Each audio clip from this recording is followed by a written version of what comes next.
जाई पिया फसल बंगलोर।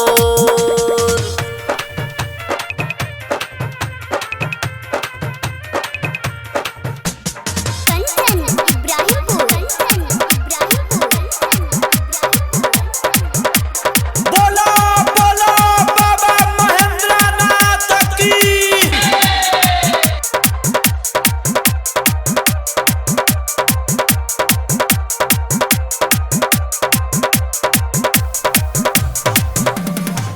फोनवा पर कहले रहे आईब हम सावन में, फंस गईले सैया हमर अब की के पावन में, अब की के पावन में। फोनवा पर कहले रहे आईब हम सावन में, फंस गईले सैया हमर अब की के पावन में।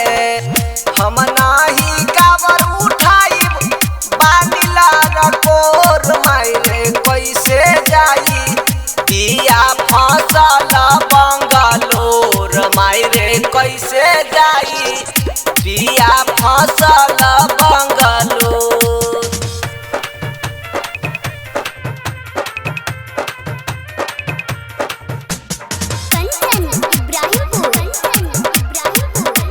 बोलो बोलो बाबा बैजनाथ की।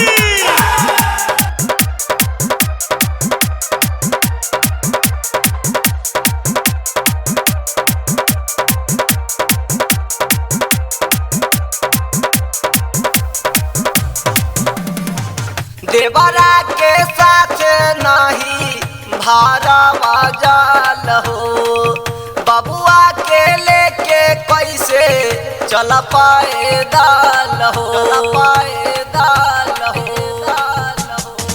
देवरा के साथ नहीं भारवा जाल हो, बबुआ के लेके कैसे चल पाए दाल हो।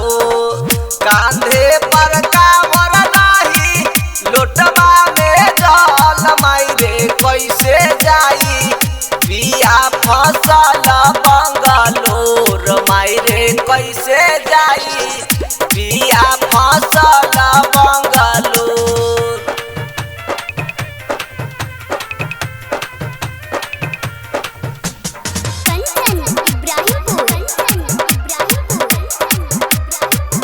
बोलो बोलो बाबा महेंद्रनाथ की।